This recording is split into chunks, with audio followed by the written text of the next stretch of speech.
Hola, hola, hola, bienvenidos a una transmisión más de Ixtaccíhuatl. Este es el segundo capítulo del baile, una iniciativa del 41 Colectivo Incluyente y Ixtaccíhuatl. En esta ocasión estaremos hablando con Lía García, la novia Sirena. Ella es una mujer trans, no binaria, afrodescendiente. Ella es pedagoga, poeta, cuentista y artivista, nacida en la Ciudad de México. Y con ella vamos a hablar de su vida, su obra, la pedagogía performática y la ternura radical. Espero que les interese a todos y que nos escuchen y nos compartan. Hola, Lía, hola. Hola a Bienvenida, todos. Lía. Ay, muchas gracias por la bienvenida. Qué gusto estar aquí con ustedes esta noche tan rica, tan morada, porque ahí veo que en la casa de mi hermoso Danker todo es morado y el morado es maravilloso porque es la combinación entre el rosa y el azul, entonces me encanta el morado. Y estoy feliz, gracias, mi querido Danker, por este contacto. Cuando me escribiste me sentí muy abrazada. Y bueno, Víctor, hermoso también, y a Gerardo que está detrás de los controles. Gracias por tenerme aquí en el baile, ¿verdad?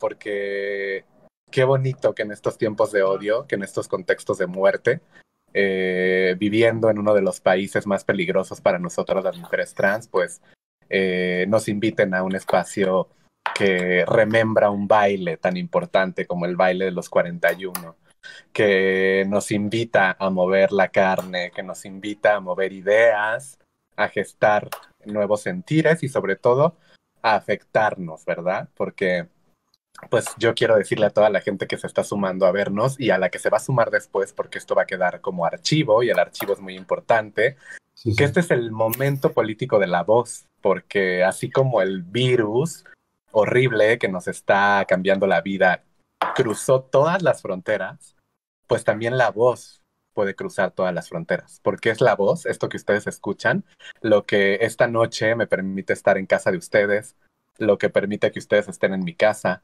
y cómo simplemente necesitamos un dispositivo para entrar con la voz. Y la voz es cuerpo, y la voz es memoria, es piel, es carne y por lo tanto es abrazo. Así es que yo estoy muy feliz de estar aquí con ustedes y de sentirles. Muchas gracias. Muchas gracias a ti, Lía, por compartir tu voz con nosotros. Y quería preguntarte, en baile nos gusta saber sobre la historia de nuestros invitados, dónde crecieron, cómo fue su vida eh, creciendo, ¿no? Entonces me gustaría preguntarte cómo fue crecer en la Ciudad de México, en el sur me parece que creciste, ¿no? Sí, pues mira, antes de compartirles un poquito sobre mi vida aunado a esto que tú me preguntas, quiero pues sí compartirles que cuando las mujeres trans hablamos, siempre tenemos que situar desde dónde estamos hablando. México es el segundo país en Latinoamérica en asesinar a más mujeres como yo. Y esto está documentado por organizaciones que a partir de conteos locales y que vienen de organización civil, pues hacen estadísticas anuales de cuáles son los países más violentos para nosotras las mujeres trans. Entonces, desde el 2013, México es el segundo país. Primero está Brasil y luego está México. Brasil y México somos los países que estamos en un estado de emergencia con las corporalidades trans. Y esto es importante para mí decirlo porque toda mi vida está atravesada por esas políticas de muerte y por esas políticas del dolor. El hecho de que yo esté aquí contándoles de mi vida, para mí es algo muy significativo y muy fuerte, porque esto se va a convertir en un archivo que si el día de mañana a mí me sucede algo, la gente va a poder remembrarme, va a poder recordarme y va a poder escuchar mi voz por medio de este espacio. Entonces, es muy bonito que la pregunta sea por la vida, además en un momento político y coyuntural en el que nos encontramos, pues justamente enfrentando tanto transodio de feminismos radicales, al mismo tiempo desapariciones forzadas y una pandemia, ¿verdad? Que pues nos está cambiando la vida y donde algunas corporalidades, como en nuestro caso, corporalidades trans, pues hemos sido más afectadas por esa pandemia. Yo nací al sur de la Ciudad de México, nací en la colonia Portales. Y pues, ¿qué significó esto para mí? Pues significó demasiado porque el sur está hacia abajo. Entonces, yo vengo de las profundidades, yo vengo de ahí, de ese lugar donde se necesita mucha luz para descubrir un abismo, ¿no? hace poco yo en uno de mis poemas, porque pues yo estoy atravesada por la poesía, decía, se necesita tanta luz para descubrir un abismo, ¿por qué no? Qué Eh, bonita, qué bonita. y sí, sí, bebés, porque también como tengo escrita en otra de mis paredes, porque bueno, las paredes de mi habitación hablan, hundirse es hacerse profunda. Y para hundirse hay que dejarse caer hacia abajo. Y yo vengo de ahí, de abajo, del sur. ¿Qué significó para mí? Pues demasiado, porque toda mi familia nació y creció en la colonia de Portales. Y ahí es donde radican actualmente. Entonces ahí se activan todos mis recuerdos de la infancia. Todas esas heridas tienen un origen y ese origen es ahí. Todas esas vivencias, esos placeres tienen un origen y es ahí, que además es una colonia que está resistiendo, o sea, estamos resistiendo, estamos haciendo todo porque no se gentrifique y qué implicaciones tiene combatir la gentrificación y qué pasa cuando las corporalidades trans aparecemos en los lugares donde habitamos. En este caso yo te estoy hablando de que la colonia Portales es una colonia muy conservadora y que nos ha costado un proceso muy largo poder entender que parte de nuestra aparición cotidiana en esos espacios es lo que ha hecho que el barrio se transforme. Entonces sí, pues ahí están todas mis memorias, todos mis recuerdos. Yo crecí con los espacios crecieron conmigo y todo se transformó, porque en esta vida todo se transforma. La definitividad es muy peligrosa, tanto como decir que algo es normal o natural. Hay que tener cuidado con esas dos palabritas y nada, nada es definitivo, todo se transforma. Así que yo me transformé, el barrio se transformó, mi familia se transformó, mis amigos se transformaron, mis amores, bueno, todo, porque las personas trans cuando aparecemos en el espacio, pues empezamos a movilizar muchas cosas. O sea, empieza una seducción, por eso soy sirena, ¿no? Yo empiezo a seducir con esta voz, con este cuerpo, y todo se transforma y qué maravilloso. Oye, Elia, estas cosas que dices me recuerdan pues varias de las cosas que nos estuviste mandando para conocerte un poquito más. Mencionas mucho como sobre tus primeras influencias y lo digo por esto que nos mencionas de la transformación eterna, ¿no? O sea, ¿desde cuándo comienza esa transformación tuya y qué tiene que ver con las princesas y con Disney? Las sirenas, cosas que mencionas ahí, bueno, de la voz, todas esas cosas que me gustaría tocar más adelante, pero ¿qué nos puedes platicar sobre estas primeras influencias y cómo te Pues comenzaron? esto es muy bonito que me lo preguntes, es muy hermoso que me lo preguntes y te agradezco porque pues siempre para mí es algo bello cuando estoy compartiendo con gente con la que me siento bien y yo me siento muy bien con ustedes. Me encantaría estar con ustedes, así tomándoles la mano y pudiendo hablar de esto. Claro, creo que esta pregunta está muy ligada, ¿no? Muy ligada a quién es Lía, la novia sirena, porque pues yo he sido novia, he sido quinceañera, he sido sirena, he sido alumna, he sido cucaracha, todo, ¿no? O sea, mi vida está atravesada por un acto de justicia. ¿Y a qué me refiero con esto? Cuando yo tomé la decisión de empezarme a vestir de novia y luego de quinceañera y luego de sirena y luego de alumna o empezar a hablar de mi insecto favorito que son las cucarachas, me estoy haciendo actos de justicia. ¿Por qué? Porque la historia nos dijo a las personas trans que teníamos que obedecer a un sistema patriarcal y hegemónico. Ese sistema que asimila nuestros deseos, nuestras vivencias, que asimila nuestro andar en el mundo, es lo que nosotras hemos rechazado. Por eso somos trans. Trans significa etimológicamente ir más allá, del otro lado de. Significa cruzar. Y eso es lo que yo he estado haciendo estos 32 años que tengo de vida, tratando de ir más allá, tratando de cruzar y tratando de exceder la norma, porque la norma hay que excederla para después desestabilizarla. Entonces imagínate, hermosura, lo que significa que yo en un proceso trans, tratando de abrazar esas heridas, conectándome con mi feminidad, porque ese momento que tú recuerdas amorosamente es ese momento en el que yo estaba abrazando mi feminidad. Y me acordé de aquellas vivencias que yo tuve en mi infancia, en las que a escondidas tenía que ver la televisión y de repente pasaban Disney, La Cenicienta, La Bella y la Bestia, La Sirenita y yo escondida tras las cortinas tratando de ver eso y dejándome sentir, dejándome ser esa princesa. Y tuvo que pasar mucho tiempo, casi 18 años, para que yo pudiera abrazar eso. O sea, abrazar eso que tanto oculté y que tanto me dolió de querer ser las princesas. Y entonces decir, ahora sí lo puedo hacer y lo voy a hacer porque yo lo que quiero es sanar. Y lo que quiero es hacer un acto de justicia. Entonces, claro, todo esto que la sociedad patriarcal nos mete en la subjetividad, que son los rituales, que son las feminidades patriarcales de una mujer que se tiene que casar, de una niña que tiene que cumplir 15 años y ser presentada a lo social, de una sirenita de Disney que tiene un cuerpo delgado, de una alumna que es fetichizada por la mirada masculina, o de la cucaracha como este insecto que tiene que ser aniquilado, pisado y es asqueroso. Todo eso yo lo abracé en ese momento de mi vida en el que empezó mi propia vivencia, porque más que una performance, más que un personaje, más que una obra de teatro, es mi vivencia. O sea, para mí no son personajes, son extensiones de mi identidad. Es mi segunda piel cuando yo me pongo el vestido de novia y el de quinceañera, el uniforme de alumna, la cola de sirena. Estoy dejando que mi piel caiga, mi piel humana, y que se convierta en otra cosa. Oye, Elia, me intriga cómo era tu relación con estos programas para niños, o sea, estas películas y todo esto, porque normalmente es lo que nos pasan de niños, ¿no? Y asumen que nos vamos a relacionar con el personaje masculino siendo hombres o femenino siendo mujeres o así.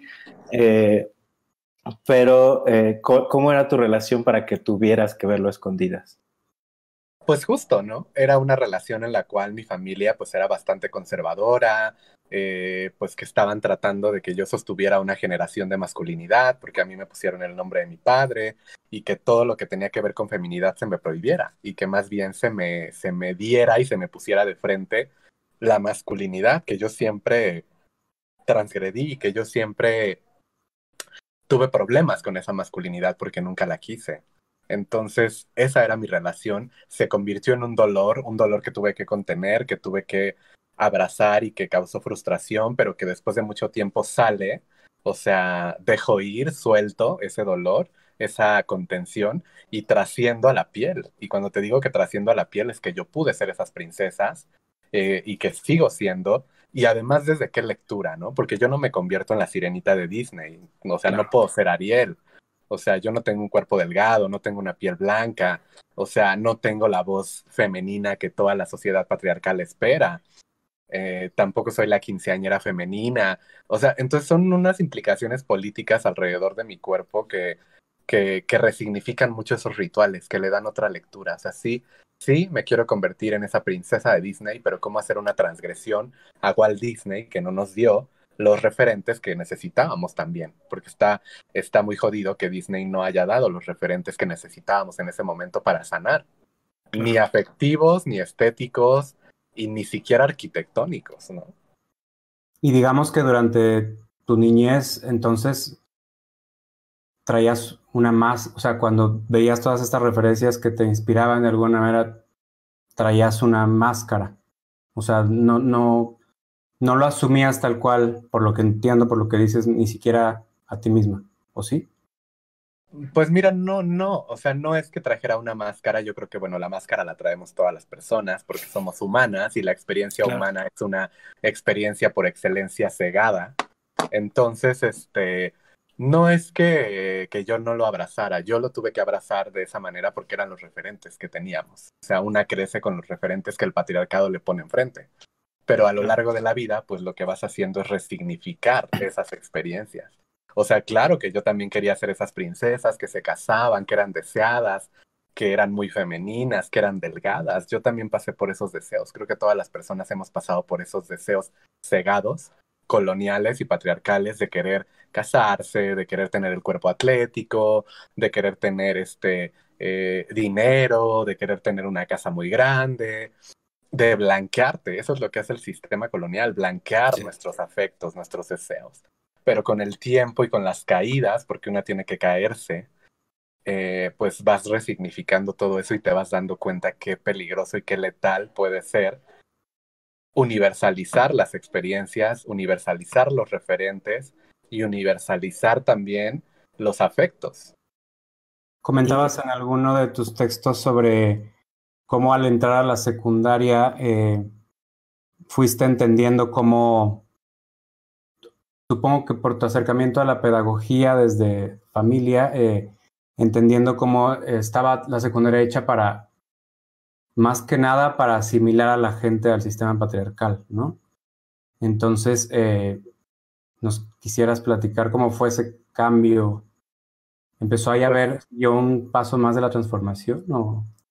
Pues yo creo que sí, porque creo que la juventud, que es mal llamada adolescencia, pues es un momento de la vida en el que los cambios empiezan a ser más visibles, son más rápidos y se descontrolan. No sé también si ustedes recuerdan su adolescencia. Sí. Seguramente ustedes tuvieron cambios que ustedes no querían y no podían controlar. Cuando, por ejemplo, nos empezaba a cambiar la voz y se hacía más gruesa, una no, parecía que no lo podía detener. Parece que tú no puedes decidir qué tono de voz tener. O cuando empezaste a darte cuenta que tu cuerpo, como digo en otro cuento maravilloso que yo tengo, dedicado a la maravillosa y extraordinaria Julia Pastrana, que es un referente histórico de las personas trans, cuando te dabas cuenta que en tu cuerpo algo crecía, ¿no? El vello púbico que te empezaba a salir y no sabías ni qué onda. A mí me Entonces, aterraba. todos esos cambios, es como un desborde de cambios la adolescencia, un desborde. El cuerpo empieza a hablar, las hormonas empiezan a hacer su fiesta dentro de tu cuerpo, ¿no? Y tú a veces empiezas como justamente a notar esos cambios, pero sin darte cuenta que tienes la posibilidad de decidir cuáles sí y cuáles no. Entonces es una experiencia muy dolorosa la juventud, sobre todo cuando dentro de ti habita un deseo por no asimilarte a ese sistema patriarcal y heterosexual. Porque imagínate, cuando a mí me empezó a cambiar la voz, fue un conflicto muy fuerte, porque yo dije, o sea, ¿cómo?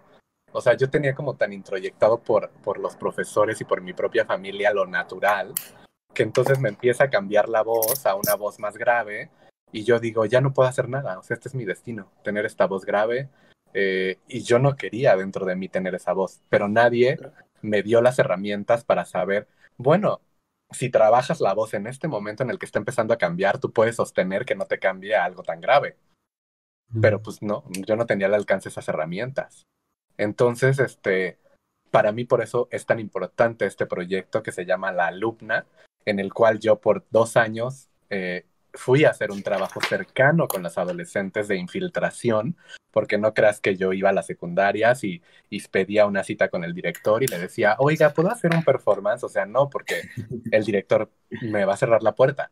Más bien es un trabajo de infiltración que se dio gracias a muchas amigas mías amadas que tomaron el riesgo de invitarme, ya trabajando ahí. Y gracias a ellas yo pude estar con los jóvenes de manera cercana, abrazar sus transformaciones, abrazar la mía también, y poder transgredir este sistema que nos dice que la vida es y se tiene que entender desde la idea del progreso, de que naces, creces, te reproduces y mueres. Y yo volvía a ser adolescente. Para mí lo que significa ponerme ese uniforme nuevamente es un acto de justicia, porque yo siempre quise ir con ese uniforme y nunca pude. Y el hecho de ahora ponérmelo, y ni siquiera ponérmelo para ir a una marcha, ¿no? Porque luego también en las marchas LGBT vemos estos arquetipos, ¿no? La novia, sí. la quinceañera, el uniforme de secundaria, la sirena. Pero para mí era como, no, tengo que ir a las escuelas, tengo que ir a las cárceles, tengo que ir a los barrios donde yo crecí y entablar un acto transformador con mi cuerpo y desde mi cuerpo y mis afectos para la banda que está ahí, que ni siquiera tiene idea de quiénes somos las personas trans, y no por culpa de ellas y de ellos, por culpa del sistema. Claro. Ajá, que no provee a la gente. Lía, antes de seguir hablando de tus identidades performáticas más a fondo, mencionas como que no se dan las opciones, ¿no? En la escuela, en la casa. Y estaba pensando a partir de otras entrevistas que has hecho y así, me parece que como pedagoga tienes un entendimiento de la pedagogía clásica como un continuamiento, un reforzamiento del sistema patriarcal, ¿no? Y que justamente a propósito cierra las opciones para que la gente se encamine a esto que se dicta como natural, ¿no? Socialmente hablando. ¿Me podrías contar un poquito de cómo es, ahora viéndolo desde tu perspectiva de adulta, tu recuerdo de la pedagogía y la experiencia como alumna en este contexto? Sí, bebé, claro que sí, pero no quiero ser adulta. Dime Perdón, o dime quinceañera. como quinceañera sirena realizada. Exacto, sí. Perdón, Estoy jugando, digo, también este espacio es como para jugar, ¿no? por supuesto. Sí. Es legal. Y bueno, ¿qué te digo? Pues sí, es que desafortunadamente crecemos en un sistema que nos implanta el deber ser. No sé si a ustedes les ha pasado, pero como que a veces nos presionamos mucho a nosotras mismas para alcanzar ese ideal del deber ser.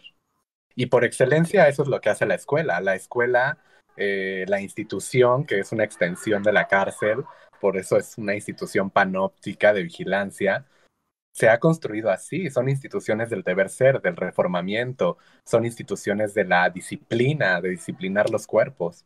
Entonces, imagínate lo que fisuramos ahí los cuerpos trans, que lo que Claro. intentamos es indisciplinarnos, que lo que intentamos es salirnos de un encarcelamiento, porque no es que las personas trans estemos en el cuerpo incorrecto, como se dice. Ay, es un hombre atrapado en cuerpo de mujer, o es una mujer atrapada en cuerpo de hombre. Y yo cuando doy algunas sesiones le digo a las personas, a ver, les voy a hacer una pregunta. Díganme cuál es la parte de su cuerpo que menos les gusta. Háganme una lista. Y entonces me hacen la lista y yo digo, ¿se dan cuenta cómo todas las personas humanas estamos en el cuerpo incorrecto? Porque no nos gusta nuestro cuerpo. Entonces esto no es únicamente de nosotras, las personas trans. Y con tu pregunta, yo te quiero decir que la pedagogía radical, la pedagogía del afecto y la ternura, es lo que fisura ese sistema. Las jaulas, como yo les digo, las aulas son jaulas y las escuelas son secuelas. Y date cuenta cómo yo estoy haciendo una transformación de la palabra escuela a secuela. Claro, Porque el las escuelas juego. nos dejan Sí. secuelas muy grandes, porque hay disciplinamiento, hay castigo, hay uniforme, aunque sea la universidad, ¿no? La objetividad es que es lo que nos meten en la cabeza. ¿Y por qué la escuela nunca ha sido un espacio para las lágrimas? ¿Por qué la escuela nunca ha sido un espacio para la desnudez emocional? O sea, ¿por qué la escuela nunca ha sido un espacio para que la memoria reverdezca? Todo tiene que ser muy objetivo, una parece que tiene que dar toda su energía para transformarla en teorías, para transformarla en conceptos, y ¿dónde queda la voz? Yo por eso soy poeta, porque ser poeta es otra manera de oponerte a ese sistema educativo y de la pedagogía tradicional que te dice que todo tiene que ser de A a B, o de B a A, y no hay más. Tanto Claro. como decir que una persona trans transita de un lugar a otro y ya. Y nuestras transiciones son tan prolíferas y tan infinitas. O sea, habemos quienes transicionamos a lo mejor de lo masculino a lo femenino y de lo femenino a lo masculino, pero hay más identidades trans. La no binariedad, las compañeras mushes, las personas de género fluido, las personas queer, las personas de dos espíritus. Entonces, lo trans es trans, ¿se dan cuenta? O sea, se mueve, es movimiento. La experiencia trans es movimiento, no es estatismo. ¿Y dirías que la experiencia de todas las identidades es un proceso continuo de transición? Ay, ¿me repites la pregunta?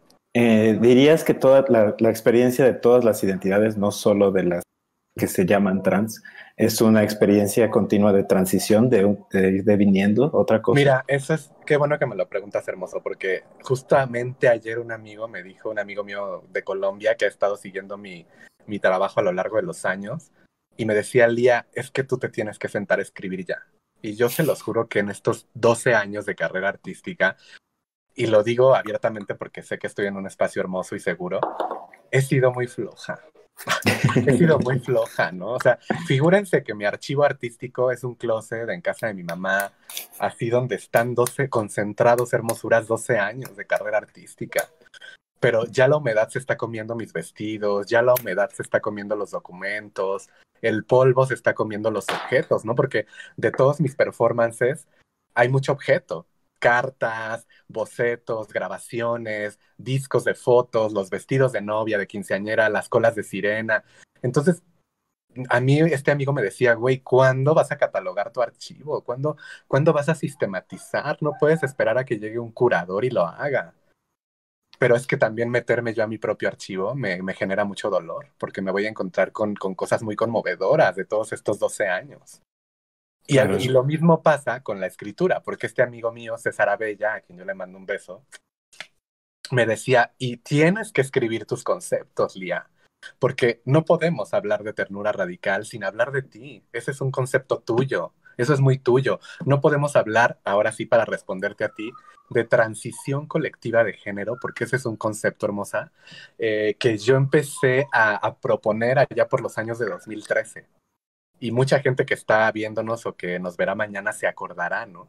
Que yo hablaba siempre en mis escritos en Facebook, porque ahora sí que mi columna ha sido durante todos estos 12 años Facebook. Ahí es donde mucha gente me ha conocido por lo que escribo, y antes era casi diario. Ahora ya estoy más en Instagram y próximamente voy a estrenar una columna en La Pluma Abominable, porque mi faceta de escritora me permitió en Facebook inaugurar nuevas vertientes del pensamiento trans que no eran la academia. Entonces, allá por el año de 2013 yo hablaba de transición colectiva de género. Entonces, imagínate, yo te pongo un ejemplo para contestar a tu pregunta.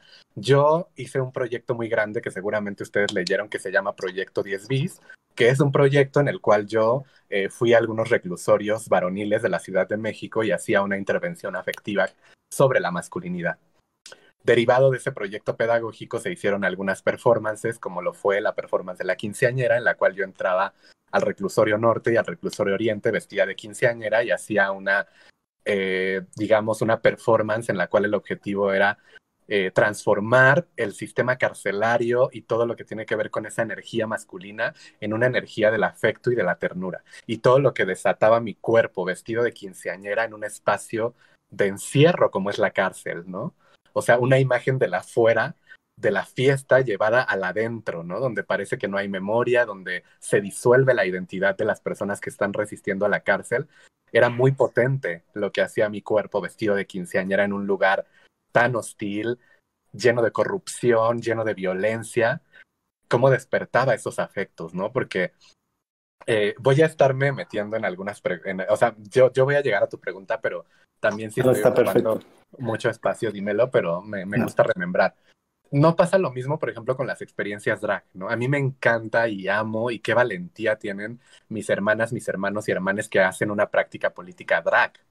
¿Por qué? Porque la experiencia drag es llevar al máximo esplendor y radicalizar esos estereotipos de la masculinidad y de la feminidad, esos modos de género, esos modos de performatividad, ¿no? Por eso nuestras hermanas drag, nuestros hermanos drag, pues aparecen muy imponentes en los espacios, altas, grandes, ¿no? Tiene que ver con la grandeza y con lo kitsch como algo recargado, exagerar el maquillaje, exagerar la postura, el vogue, todo, ¿no?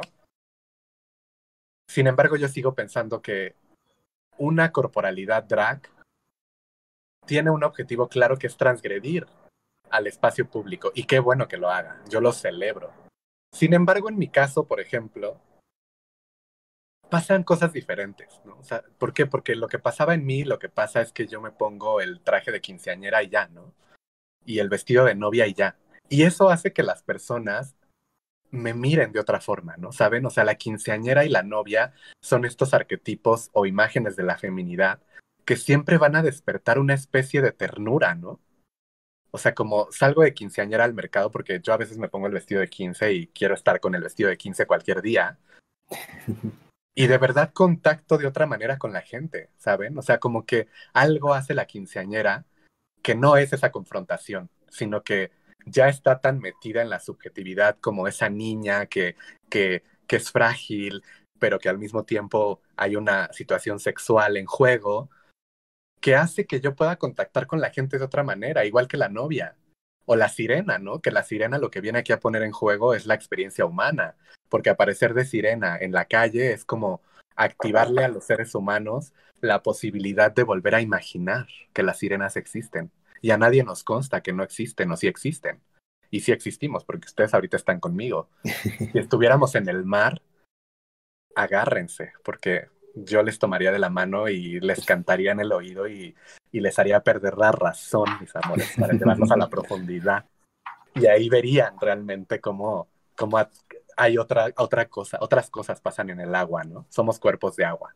Entonces, en aquellos años, o sea, es la performance de, por ejemplo, te voy a poner o sea, traten de cerrar sus ojos, si no los quieren cerrar, no los cierren, imaginen, me voy a transportar al año de 2014, Lía García, la novia Sirena, vestida de quinceañera, muy nerviosa porque está entrando al reclusorio oriente de la Ciudad de México con ese vestido rosa de quinceañera, pasando por todos los filtros donde están los custodios. ¿Y por qué te vas a vestir de quinceañera? No puedes entrar aquí, esta es una institución de máxima seguridad. ¿Quién te dio permiso?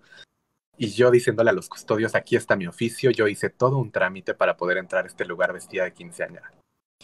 Entro y entonces todo empieza a cambiar ahí, ¿no? Hay mucha alegría, mucho llanto. ¿Te pareces a mi hermana? Yo me acuerdo de mi hija. Qué hermoso, ¿dónde es la fiesta? Yo quiero ser tu chambelán, por favor. Chiflidos, gritos de todo tipo, pero ahí estaba la quinceañera en ese lugar. En ese lugar donde hay un uniforme de color beige y todos los hombres están vestidos de beige, rejas oxidadas por el tiempo y por el agua, custodios vestidos de negro con esta masculinidad hegemónica, y ahí estaba la quinceañera insistiendo en poder tejer otra realidad, en poder afectarse. Una mujer trans que el Estado mexicano le dijo que era el objeto de deseo, la exotización a la mirada masculina, siendo ahora la hija, siendo la prima, siendo la sobrina de estos hombres que estaban activando su memoria. Entonces, ahí está la respuesta, ¿no? O sea, yo mostraba las fotos en otras presentaciones, rodeada de mis maravillosos compañeros, y te lo juro que yo los llamo compañeros, porque sé que están resistiendo a la cárcel y que hay un sistema económico, político, educativo que encerró a la gente que está ahí y que le llevó a cometer ese delito.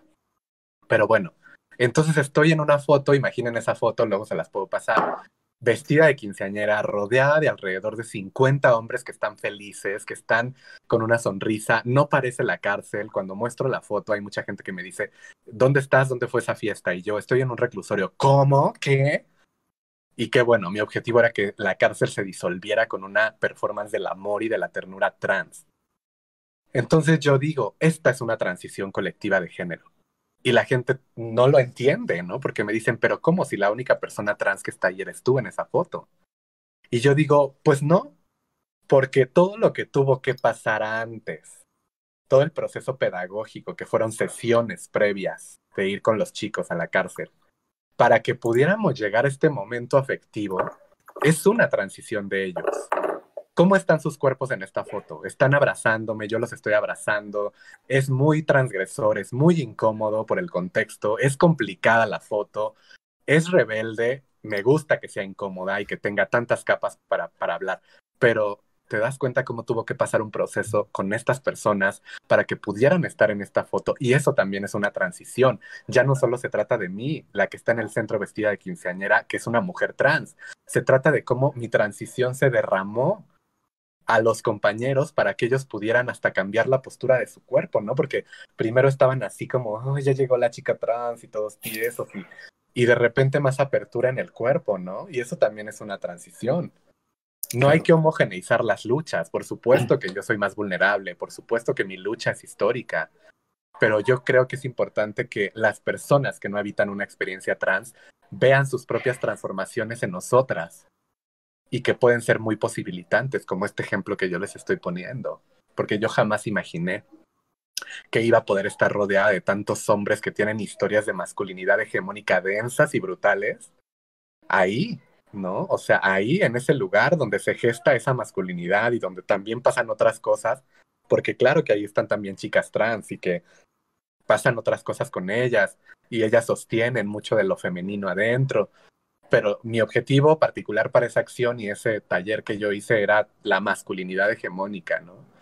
Entonces, sí, la transición colectiva de género, con tu pregunta para concluir, no es homogeneizar las luchas, pero yo creo que también las personas que no habitan una experiencia trans debieran preguntarse más por sus transformaciones corporales. Oye, ¿qué pasa en sus cuerpos, ¿no? ¿Qué pasa en sus cuerpos? ¿Qué pasa con sus emociones?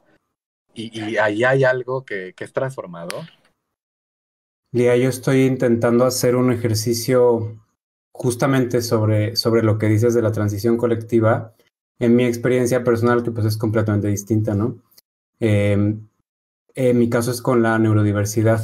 Yo hace un año y medio más o menos fui diagnosticado con TDAH, y a partir de ese momento siento que empecé a cambiar muchísimo, pero muy poco a poco. Empecé primero a informarme sobre lo que significaba y fue hasta el momento en que empecé a leer testimonios, pues, sin conocer como mucho en persona. Empecé a buscar como testimonios online y encontré pues muchas experiencias de mucha gente. Sí, creo que te perdiste en video, Lía. ¿Sí nos escuchas? Y acá estoy. Ah, ok. Entonces me empecé a leer un montón de testimonios de un montón de gente con TDAH y empecé a darme cuenta de qué manera esta condición me había afectado desde que era niño, ¿no? Cuando originalmente yo creía que pues era normal, y si no lo lograba, entonces tenía que esforzarme más, ¿no? Por serlo. Y así desde que empecé a tratarme, a tomar medicamentos, a conocer más gente, pues hasta ahora online, y a ver como más experiencias de otra gente, y después posteriormente platicarle a mis amigos, platicarlo en el trabajo, y empezar a verlo como algo pues que me afecta y que necesito que los demás lo comprendan. Me ha dado como pasos uno a otro exponencialmente, en donde siento que a partir de cómo reaccionan los demás ante mí, ante lo que yo digo y ante cómo me presento, me da como un escalón más para pues continuar con esa transición. Entonces sí, definitivamente me identifico mucho en este sentido de la transición colectiva, ¿no? Sí, además desde la resistencia que pues tú estás compartiendo, porque mira, finalmente todo se encarna, todo el lenguaje se encarna y eso a veces se le olvida al mundo, porque pareciera que todo es lenguaje, que todo tiene que ser palabra dicha y ya, pero todo se encarna, los poros de la piel es el órgano más extenso del cuerpo. Y todo lo que pasa cuando tú estás ante la palabra dicha es un acto de apertura. Los poros de tu piel se abren y la palabra entra por ahí y se hace cuerpo. Por eso yo digo que las palabras edifican, construyen, cimientan, tejen, pero también las palabras destruyen, las palabras hieren, las palabras desgarran y las palabras te traen a la tristeza. Eso que hablas de cómo la palabra se inscribe en el cuerpo, ¿no? Todas las palabras, las de cariño, las violentas, las no dichas incluso, me parece muy llamativo y creo que tiene mucho que ver con tu personaje de la sirena también, ¿no? Con estos ejercicios que haces de ejercer la voz o negar la voz en un inicio y luego revelar tu voz, y el encuentro con el otro a partir de la voz y de sus propias palabras hacia ti. No sé si tengo razón, pero me gustaría que hablaras un poquito más sobre la voz y su importancia para las sirenas, para ti como sirena. Sí, bebé, pues es que mira, ¿qué te digo de la voz? Como yo empecé este programa, nunca se me va a olvidar, diciéndoles que la voz es lo que atraviesa todas las fronteras. Ahora, ¿qué es la voz trans? O sea, yo políticamente abracé mi voz y no sabes de verdad cuánto trabajo y cuánta tristeza y rabia me costó abrazar mi voz, porque yo tengo una voz muy grave, es un tono barítono para los conceptos del canto. Entonces, claro, o sea, la sociedad desafortunadamente binariza la voz en este país, porque nosotros no sabemos. Sí. Pero voz grave, tono barítono, masculino. Voz aguda o soprano, femenino. Entonces, imagínate lo que significa que yo tenga esta voz. Todas las violencias que a mí me atraviesan en el espacio público, porque cuando yo hablo, entra la contradicción total del otro, de cómo esta mujer tiene una voz así de grave. La gente no puede coincidir en que hay mujeres que tenemos la voz así, no. O sea, me ponen en lo masculino, miran mi cuerpo, hay agresividad, que yo lo devuelvo de otra manera, ¿no? Con la mirada fija, la sonrisa, la poesía. Pero fue un proceso difícil. Y creo que las personas trans tenemos que tener espacios para poder abrazar nuestra voz y no domesticarla. ¿Por qué? Porque si una quiere cambiar su tono de voz, lo puede hacer, porque la voz es algo infinito. Y lo que yo trabajo en mis talleres de voz es que exploremos todas las voces que llevamos dentro, que primero nos derrumbemos vocalmente y luego fragmentemos la voz, porque los seres humanos tenemos la posibilidad de hacer más de 400 voces. Por eso existe el sensontle y la leyenda del sensontle, del pájaro de las 400 voces. Porque los seres humanos tenemos las herramientas corporales afectivas y de memoria para sacar la voz. El problema es que nos han domesticado la voz. Bueno, te cambió en la adolescencia y luego cuando tengas 60 años va a venir un cambio porque la voz se va agotando y la muerte es lo que apaga la voz. Pero el asunto aquí es que la voz de las personas trans es lo que viene a fisurar. Porque imagínate, yo me develo ante el mundo como una morra trans cuando hablo. O sea, algunas compañeras se develan con su cuerpo, yo me develo con mi voz y ahí es donde me pongo en riesgo, pero al mismo tiempo me visibilizo políticamente. Entonces me pongo en una frontera, como la sirena que está entre el agua y el aire.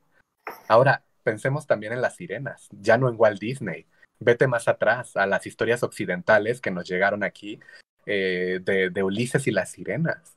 O sea, Ulises amarrado al mástil, con los oídos sin tapar y toda la tripulación con los oídos tapados de cera para no sucumbir al canto prohibido de las sirenas. Entonces, qué fuerte imagen de Ulises amarrado a un mástil, diciéndole a la tripulación, amárrenme porque no quiero sucumbir, porque sabía que el canto de las sirenas lo iban a llevar a perder toda la razón al fondo del mar.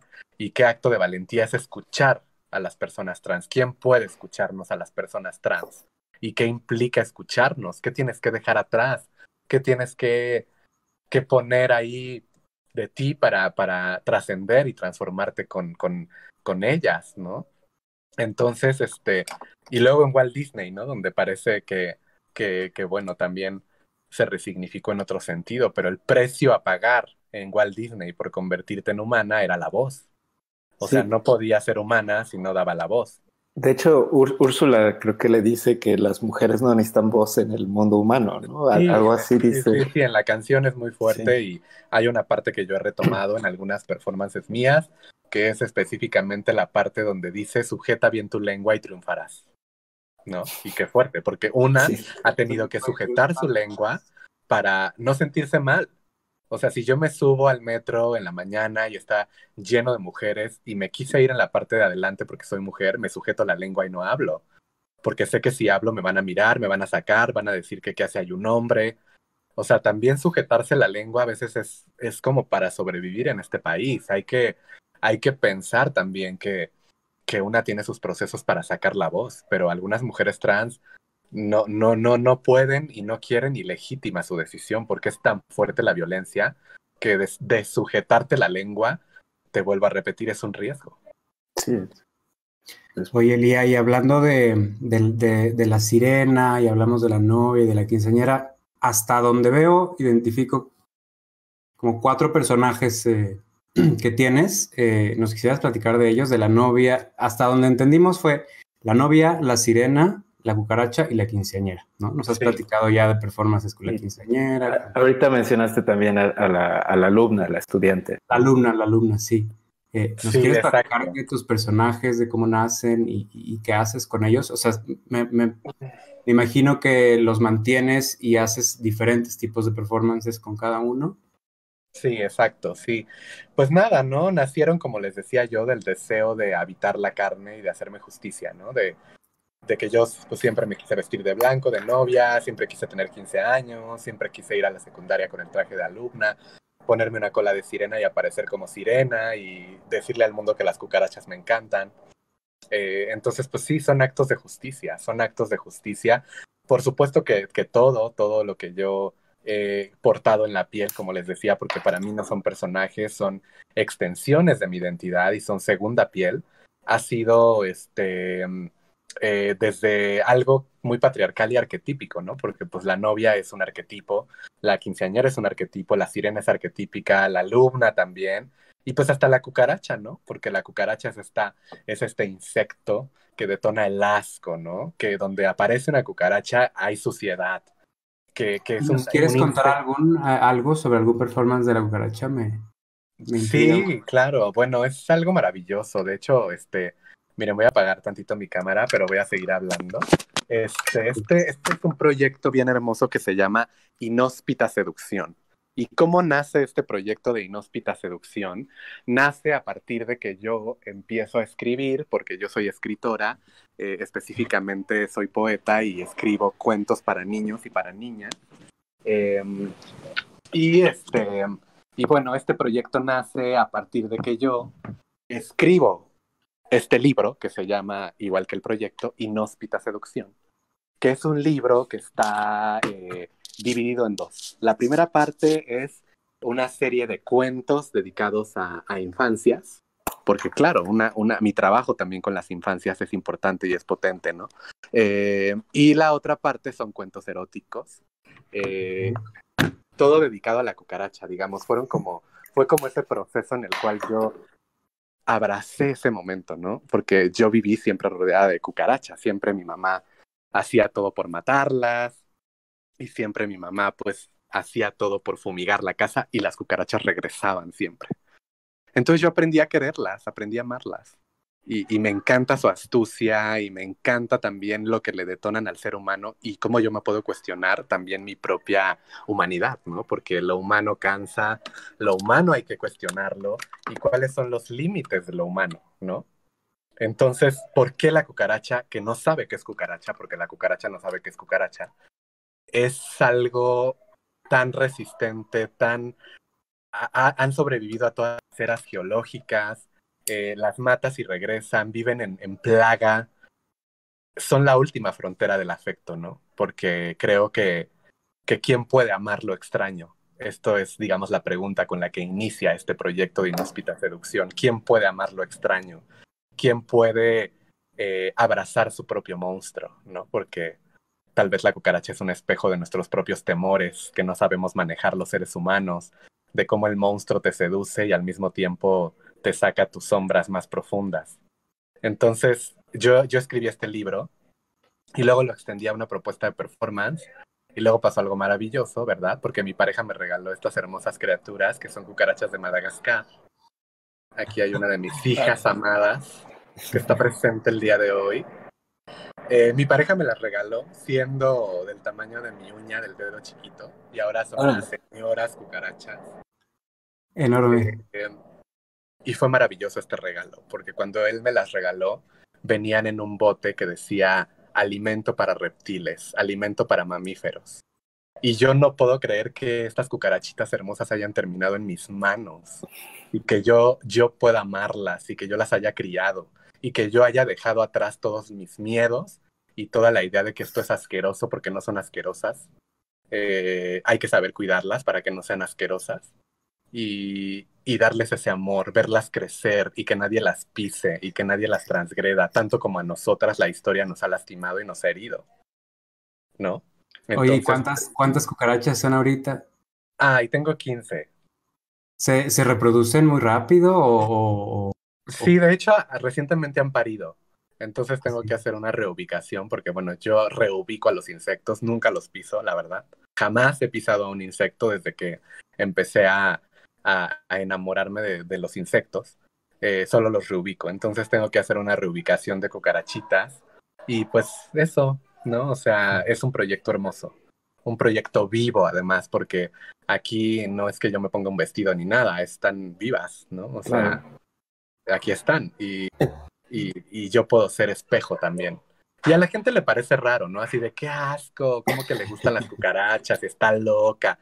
Pero también me gusta, ¿no? Que la gente se dé cuenta que más bien se está hablando a sí misma. En ese qué asco es como, bueno, trabájate tú tu asco, ¿no? No tiene que ver conmigo, tiene que ver contigo. sí, es cuestión del otro? Oye, Exacto. Lía, entonces harías un paralelo entre cómo ve la sociedad a las cucarachas y cómo ve a las personas trans y a las minorías en general, Sí, a todo sí, aquello que es rechazado. definitivamente. Ese es el origen del proyecto, pero también ver cuánta resistencia tenemos las personas trans. Más que cómo nos ve la sociedad, también cómo podemos ver nosotras a la humanidad. Ahorita yo, por ejemplo, voy a hacer un performance como en unas 2 semanas con mi pareja. Nosotros, como les decía, somos narradores orales, entonces nos dieron un premio para hacer una presentación en un espacio cultural para contar cuentos para infancias. Y entonces nos mandamos a hacer unos trajes de cucaracha maravillosos y vamos a hacer esas cucarachas que confrontan a lo humano con la palabra ahora, ¿no? ¿Qué tenemos que decir las cucarachas de lo humano más que los humanos de las cucarachas? Imagínate. Qué Entrar padre. en ¿Dónde va a ser este performance? Esto va a ser en Locatl, que es un espacio cultural dedicado a la poesía en el barrio de Santa María la Ribera, donde hemos vivido muchos años, pero bueno, ahora nos hemos tenido que ir. Eh, y pues nada, muy felices, ¿no? Muy felices de poder seguir con este proyecto. Y pues también siempre a mí me preguntan eso, como de, pero ¿cómo transitó Lía de novia ahora cucaracha, ¿no? De sirena ahora cucaracha. ¿Y por qué? O sea, es como un cambio muy, muy fuerte que la gente nota en mi trabajo, ese salto, ¿no? Como de la novia, la quinceañera, la sirena, la alumna y ahora la cucaracha, pero la cucaracha también desde una perspectiva de la ternura radical.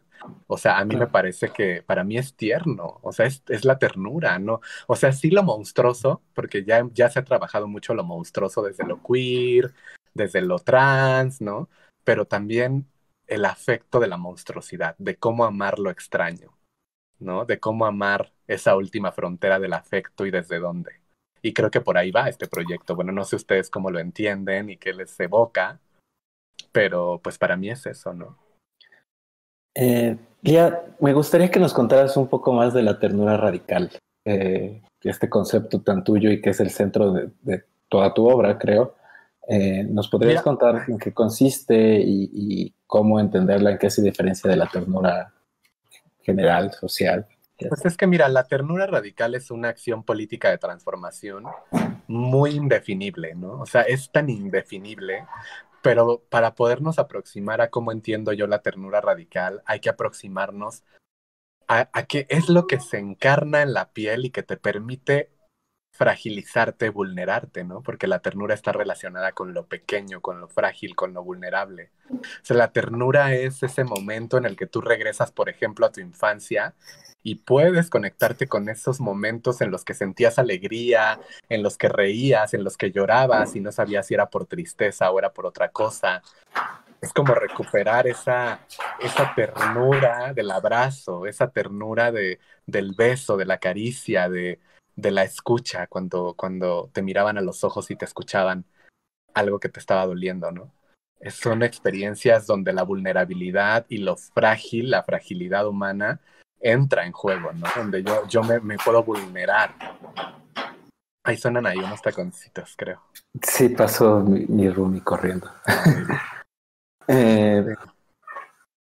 Yo vi algo en tus textos en donde también, hablando sobre la ternura radical, hablas sobre el ver al opresor como una persona que también es oprimida, ¿no? Como llevarlo a un nivel político. ¿Qué nos puedes platicar respecto a eso?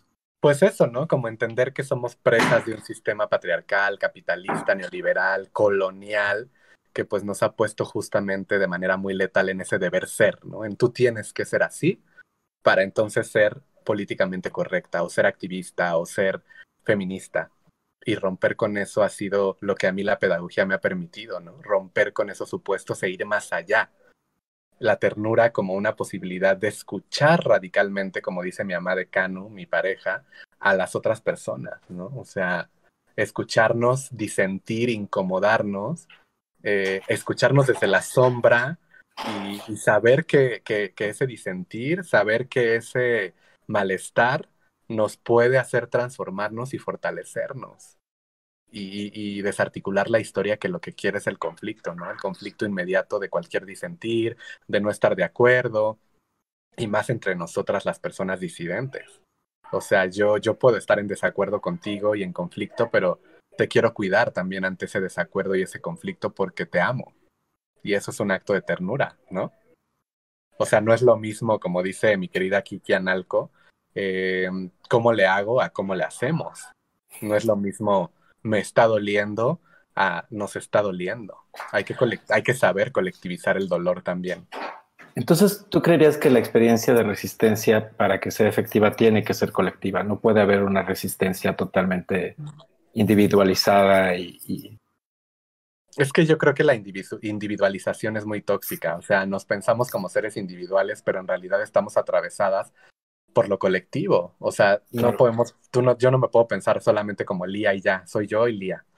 Porque Lía es Lía con todas sus ancestras, con todas las personas que están a su alrededor y con todas las versiones incluso de mí misma, ¿no? Por eso es maravilloso cuando se rompe un espejo, porque yo me puedo ver a mí misma en diferentes cachitos y partes y eso soy muchas versiones de mí misma. Entonces, sí creo que pensarse desde la individualización es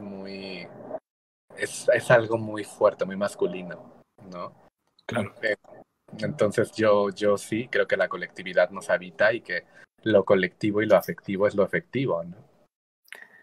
Y ahorita que mencionas el espejo roto, me acordé que coleccionas trastes rotos. Sí. Leí en alguna parte y que hablabas justamente de esto, ¿no? Que tu identidad es como un traste roto que está formado por muchos fragmentos. ¿Me podrías explicar un poquito esta idea? Es que son varios aspectos identitarios que se unen, pero siguen sin ser un yo completo, o cómo es. Pues ¿Cómo es la idea? es que mira, volvemos a lo mismo, ¿no? Es que el yo completo es algo muy fuerte, ¿no? Porque pues yo no Claro. quiero ser una yo completa, yo nunca quiero estar completa, yo estoy fragmentada, o sea, además por toda la historia de violencia que me habita, por todas las transformaciones, por todas mis heridas. Soy trans, no puedo pensarme como un yo, ni como completa, ni como solo yo, porque soy trans. Entonces, yo colecciono trastes rotos porque les hago un acto de justicia, o sea, de no tirarlos. Lo que se rompe no hay que tirarlo, hay que saber apreciarlo porque una está rota. Y qué bueno que estoy rota, como digo yo, porque la luz tiene que entrar por algún sitio. ¿Y por qué lo que se rompe es desechable inmediatamente? ¿Por qué lo que se rompe se piensa que ya no sirve? ¿Por qué nos cuesta tanto abrazar lo que está roto y pensar que puede ser transformador en otros sentidos? ¿Y por qué nos cuesta tanto que algo se rompa y aceptar que tomó otra forma simplemente, u otro orden? O que nuestro destino es abrazar el caos también. Entonces, me encanta lo roto, porque la historia nos ha roto a las personas trans.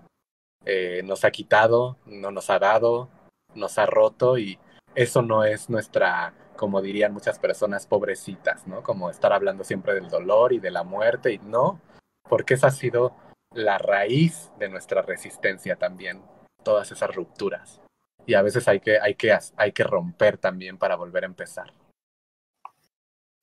Entonces, ¿tú creerías que el punto de partida de la resistencia y de la ternura es aceptar que uno está fragmentado, que uno es un ser Claro, quebrado? totalmente, totalmente. Y nos cuesta, ¿no? Porque la vulnerabilidad no es para todas, no es para todes. Cuesta Claro. mucho vulnerarse, cuesta mucho desnudarse, cuesta mucho aceptar los privilegios. La gente cis, es decir, las personas que no habitan una experiencia trans, como en el caso de ustedes, Sí. pues cuesta mucho aceptar los privilegios, ¿no? Que el mundo sí está hecho para ustedes, que son cuerpos deseables, ¿no? Que son cuerpos que no son cuestionados en el espacio público.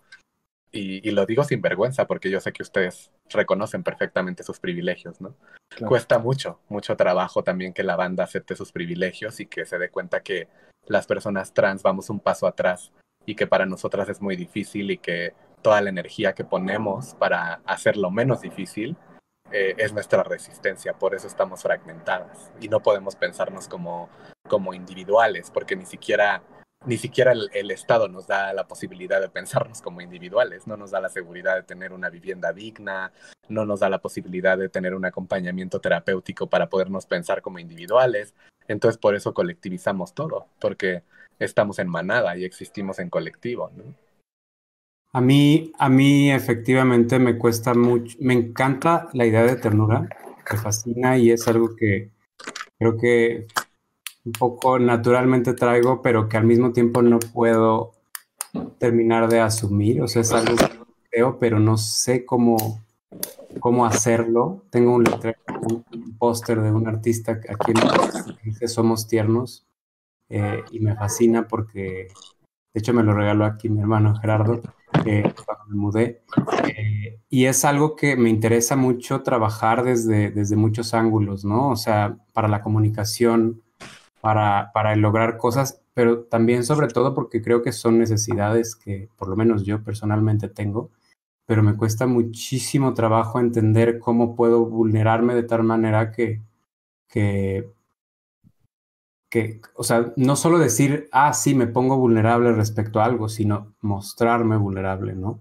Y finalmente es algo que deseo. Ojalá tú nos puedas enseñar un poquito cómo se pueden hacer estas cosas porque como dices, desde mi lugar cis, a pesar de que toda la vida o gran parte de mi vida he estado intentando como romper cánones hasta donde yo entiendo, siento una incomodidad. Entonces a lo que yo iba con todo esto es a la pregunta de cómo diferencias o si diferencias o no la ternura, digamos, de lo cursi, ¿no? Que creo que lo cursi tiene como un estigma, ¿no? Entonces, ¿qué opinas de lo cursi? Pues a mí me encanta lo cursi, yo soy muy cursi. Sí, ahorita me vieron con mi cucaracha así hermosa que está aquí en mi casa y por lo tanto está a salvo y nadie la va a pisar y nadie la va a fumigar. Y eso es cursi, ¿no? Soy muy cursi, o sea, mi pareja se los puede decir. Y hay que decir al Estado también y apiarnos de esa otra historia de lo cursi. De poder decir, pues sí, esto no lo hemos tenido y ahora lo queremos tener, pero ¿de qué forma? ¿Cómo lo resignificamos? Si nunca lo hemos tenido, lo necesitamos. Necesitamos pasar por ahí para resignificarlo. Entonces lo cursi como un abrazo, ¿no? Como una posibilidad de transformar, como una posibilidad de afectarnos y de darnos cuenta que la ternura, que lo cursi, que el cariño no es algo inocente o tibio. En la lucha política no podemos pensar que la ternura sea algo tibio, porque es igual de revolucionario que la rabia. De hecho, es una tonalidad de la rabia, ¿no? O sea, la violencia hay que transgredirla también con afecto y con ternura, y eso no nos hace tibias. Hay que quitarle lo cursi al Estado y resignificarlo, y eso no nos hace tibias ni nos hace como incómodas, no tiene por qué. Somos intensas y las intensas resistimos y no somos exageradas. Quien piense que las mujeres trans somos exageradas o intensas, lo está viendo desde su privilegio. Ajá, y quien piense que la ternura y que el amor es algo tibio, pues también lo está viendo desde un privilegio. Porque hay que entender los modos que cada quien tiene de resistir y de transgredir este sistema. Claro. Y además hay este imperativo de la colonia y el capitalismo y así de ser seres totalmente fríos, ¿no? O sea, el ideal de la masculinidad hegemónica es básicamente un hombre que no siente nada por nadie y que es totalmente independiente. Y la sociedad nos impone esto a todos, en realidad, a todes, desde chiquitos, ¿no? Entonces, ¿cómo utilizar esta ternura para resistir esa orden colonial y patriarcal, ¿no? ¿Cómo ser más tiernos en nuestro día a día también? Pues yo creo que justamente abriéndose a la posibilidad de verse fragmentadas, de verse en todas las facetas posibles y sobre todo de dejarse sentir, de abrir la piel y convocar el tacto, convocar el abrazo y convocar el todo, posibilidades transformadoras y sanadoras. Yo creo que así. Y regresando a la infancia, por supuesto, ¿no? Ok. Entonces, la rememoración es muy importante también para poder acceder a la ternura.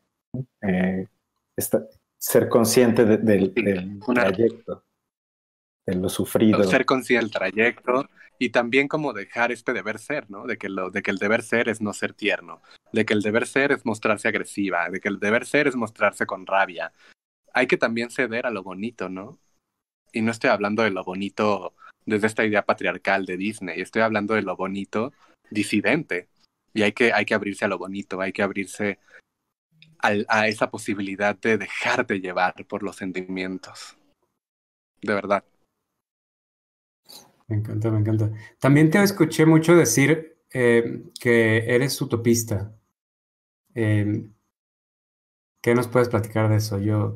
O sea, esa idea me suena a mí, me fascina porque es algo que también yo quiero como abrazar y asumir como, porque también creo que también una de las cosas de la masculinidad que no se nos permite es precisamente eso, ¿no? Como el ser idealista. Y yo quisiera ir más allá, ¿no? Del idealismo y ir a la utopía. Entonces, ¿qué nos puedes platicar de tu idea de utopía? Pues que sí es importante, ¿no? O sea, las personas trans históricamente hemos imaginado nuevas formas de amar, nuevos cuerpos, nuevas formas de habitar el mundo. Nuestra lucha es porque el mundo también vuelva a ser habitable. No es que nosotras no estemos hechas para el mundo no está hecho para nosotras, pero nosotras estamos hechas y listas.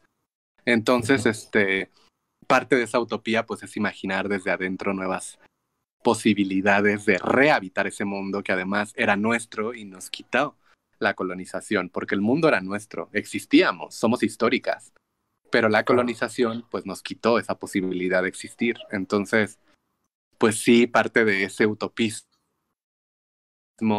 pues es transitar a la utopía, habitarla, encarnarla y poder darnos cuenta que eso es político,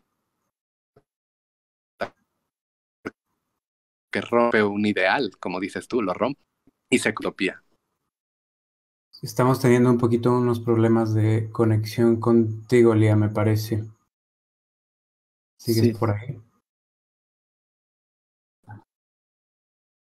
Te quedaste congelada.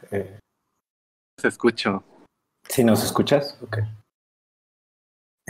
Sí les escucho. Lo ultimito que dijiste fue lo único que no alcanzamos a escuchar. ¿Ya me miran? Ya te vemos. Ah, bueno, sí, perdón por las conexiones. Bueno, también está bien hacer una pausa siempre. Pues yo creo que sí, ¿no? O sea, que habitar esa utopía es justamente fragmentar el sistema y fragmentar ese ideal, porque nos permite habitar y recuperar sobre todo la imaginación. Recuperar la imaginación es una acción política, porque ni siquiera podemos imaginar. Pareciera que eso tiene que ver solo con la infancia y como que cuando uno imagina cosas piensa que nunca se van a hacer realidad y como que se siente mal porque está imaginando nuevas posibilidades. Y ese utopismo pues es recuperar también esta imaginación política, el poder imaginar otras cosas que se escapan de esta realidad. Claro. Y me gustaría hablar de la pedagogía en tu obra, ¿no? O sea, tú escribes cuentos para niñas, ¿no? Y poesía, y tus performances tienen un sesgo pedagógico, ¿no? Y tú estudiaste pedagogía, entonces me gustaría que me contaras en qué consiste esta idea de pedagogía que tienes, cómo se relaciona con todas las identidades que te conforman. Pues porque mira, yo antes de formarme como artista me formé como pedagoga. De hecho, mis inicios son como educadora, no como pedagoga. Entonces, digo, no como artista. Entonces, es importante para mí porque la educación transforma, la educación es un medio, la educación es un puente de comunicación. Entonces, por eso es tan importante entrecruzar siempre el arte con la pedagogía y el activismo también, ¿no? Porque todo lo que hacemos las personas trans, como te decía, es histórico. Desde las personas que están frente a la lucha con los congresos, que están en la lucha en la Suprema Corte de Justicia, hasta las que estamos haciendo esta disidencia en escuelas, en cárceles. O sea, todo lo que hacemos es histórico y se interconecta. El activismo hay que entenderlo como un activismo simultáneo que ocurre así, mientras algunas activan desde su trinchera referente a a hacer cabildeo con el Estado o a gestionar marchas, otras estamos en escuelas, otras compañeras están poniendo el cuerpo, ejerciendo el trabajo sexual, las familias de la disidencia están en sus casas tratando de abrazar a sus hijos trans, entonces todo es simultáneo e histórico. Y en mi caso, pues la pedagogía es lo que ha cruzado todo, porque me interesa que la educación no solamente nos incluya, aunque a mí no me gusta esa palabra, pero bueno, ya estoy hablando desde lo que la institución también quiere, no solamente estemos presentes en la planta docente, por ejemplo, o que no solamente estemos frente a un grupo, también es por una educación que transgreda esas maneras de entender nuestras realidades y que nos haga justicia. O sea, por eso la educación para mí es tan importante y fundamental, pero una educación trans, ¿no? Y en hace poco oía a una activista francesa que decía que era importante concebir el activismo como una obra totalmente creativa, que estaba, o sea, que no había que jerarquizar entre arte y activismo y vida privada y demás, sino que todo estaba atravesado por una creatividad continua que era la de construir un nuevo mundo. ¿Tú estarías de acuerdo con esta idea? Creo que resuena mucho con tu obra y con lo que tú haces. Sí, pues claro, ¿no? Porque pues yo vengo de estas pedagogías radicales, yo vengo de esta tradición y de este campo de la pedagogía afectiva que fisura el sistema, que está enraizada también en procesos de educación para la paz, en procesos de educación que se instalan en territorios posguerra, que han sobrevivido a diferentes guerras, y bueno, nuestro país es un país posguerra, porque está combatiendo una lucha tremenda por la desaparición forzada, por los transfeminicidios y feminicidios, porque pasan muchas cosas fuera de acá, ¿no? De este mundo que creemos que es vivible y que habitamos. Hay un submundo donde están pasando muchas cosas y muchas batallas y muchas guerras, y por eso es importante que ahí esa pedagogía de la intimidad, esa pedagogía de la ternura, que es una pedagogía transformadora, que es una pedagogía que busca fisurar el sistema y tejer la crítica al sistema, esté ahí, ¿no? O sea, presente. Por supuesto. Oye, Elia, y no sé, nos gustaría saber también para comunicarlo a la gente que nos está oyendo y que nos va a oír, qué cosas además has hecho que quieras compartir. Sé que has escrito libros para niños. ¿Qué más cosas nos quisieras, no sé, anunciar o hasta promocionar si tú quieres performance? Sí, muchas gracias. Bueno, pues yo les hablaría un poco del proyecto que tengo con Canu Roldán, con mi pareja, que se llama Archiva Transmariquita. Es una archiva de literatura infantil y juvenil que está atravesada por distintos ejes. Uno de los ejes es la disidencia, otro de los ejes es la muerte, otro es el abuso infantil y juvenil, la masculinidad y las infancias antirracistas. Entonces, pues sí es importante hablarles de este proyecto porque es un proyecto que está atravesado por acciones de mediación lectora, de fomento a la lectura, de narración oral. Entonces hemos ido a diferentes espacios educativos, aún en la pandemia, de manera virtual, a contar nuestros cuentos y los cuentos que tenemos en la archiva. Y es un trabajo fuerte porque pues ahora sí que somos como pareja, pues las primeras personas que tenemos este archivo de literatura infantil y juvenil dirigido a estas infancias que están resistiendo tantas cosas. Y creo que es importante porque la literatura infantil y juvenil no solamente es para niños y para niñas, aún las personas que ya no son niñas y jóvenes se pueden reencontrar en esos libros. O sea, son un portal maravilloso para poder deconstruir tantas heridas que llevamos cargando de la colonia. Y a mí me encanta trabajar con cuentos infantiles, procesos pedagógicos. Entonces búsquenme, próximamente voy a dar un taller sobre feminismo radical transexcluyente desde la literatura infantil y juvenil. Voy a retomar algunos títulos infantiles para aproximarme a una reflexión sobre por qué el feminismo nos excluye a las mujeres trans. Vamos a tener este performance en Locatl que se llama Barrio Transmariquita, que es como la archiva, donde vamos a contar cuentos para los niños del barrio. Y pues nada, sigan también ahí en mis redes. Instagram es cucaracha-de barrio, así estoy. Y Facebook estoy como Lía García. Y yo ahí voy subiendo todo lo que hago, ¿no? Recientemente voy a tener una columna en La Pluma Abominable y me van a poder encontrar en la página de laplumabominable.com con mi columna que se va a llamar ¿Por qué insistimos? Así es como se va a llamar mi columna, porque es un texto que yo escribí en Facebook hace como 3 semanas y se llamaba ¿Por qué insistimos? Y pues me ha encantado que a mi editora le encante la propuesta de que mi columna se llame ¿Por qué insistimos? Pues también les comparto, compren el libro de Tsunami 2, editado por Gabriela Jauregui. Yo escribí en Tsunami 2, soy la primera mujer trans que escribió en esta antología de escritoras mexicanas. Y pues nada, síganme en mis redes y pues sigamos tejiendo, ¿no? Pues, muchas gracias por acompañarnos, Lía. Antes de empezar a despedirnos, tenemos 2 preguntas que le hacemos a todos nuestros invitados. Digo, tú eres nuestra segunda invitada, Ay, sí. Pero la idea es hacérselo a todos. Y la primera es, ¿qué significa para ti el baile de los 41? Como imagen, como históricamente, para ti personalmente, ¿qué te evoca? Pues ¿Sientes me que evoca... te representa de alguna manera? Mira, yo hice un proyecto hace 3 años que se llamó El Baile de los 41, que era una serie fotográfica. Solo son fotos que le tomé a algunas personas trans bailando en diferentes puntos de la ciudad. Entonces era bien bonito porque fue para una exposición que se llamaba Crítica de la Razón Migrante, que curó mi amigo Francisco Godoy Vega.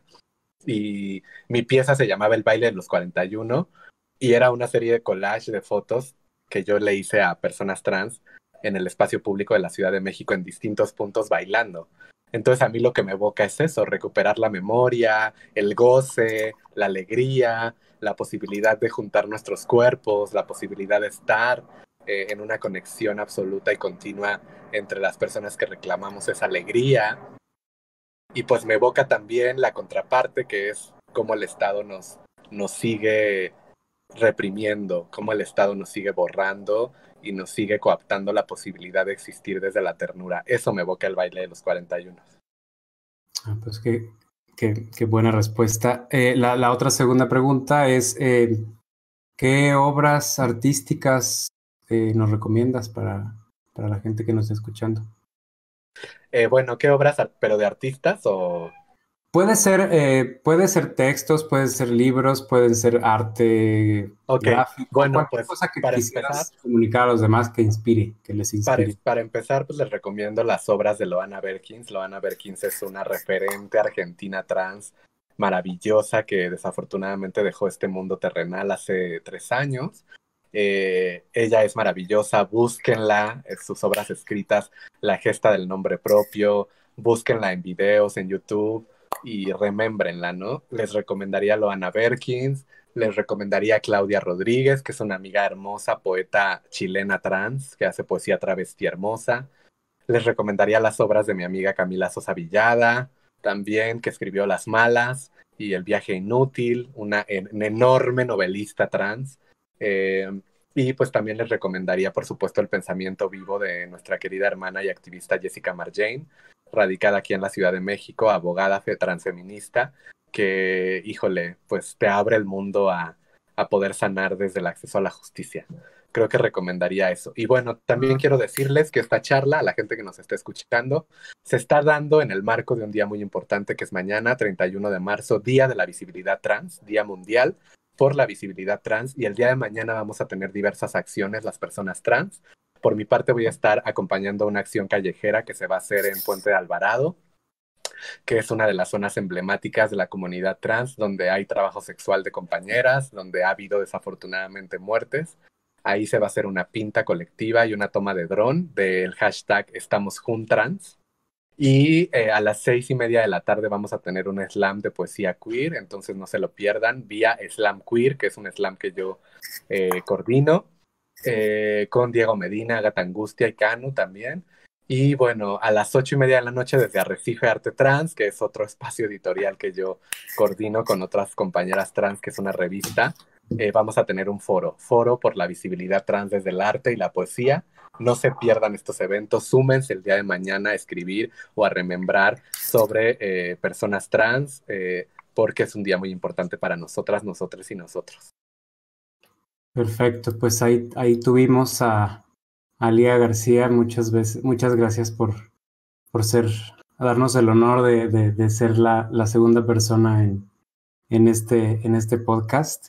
Y por dejarnos compartir tu palabra. Pues sí, a ustedes sí. por sentirme. Sí, totalmente es un honor y pues yo me la pasé muy bien. Nos escucharon algunas personas y nos van a poder seguir escuchando después en YouTube y nos van a escuchar en Spotify, así que pueden seguirnos, Así es. pero antes sigan las redes del IA para ver todo lo que la cantidad de cosas que ahorita nos dijo que está haciendo, y eso que estamos en pandemia, ¿eh? Sí. Está fantástico. Entonces, pues muchísimas gracias. Nos veremos el mes que entra. Y no sé si algo más quieres cerrar, Lía, para... Pues no, solamente darles las gracias por esta velada a ustedes, por haber abierto sus oídos para escucharme y sucumbir al canto de esta sirena.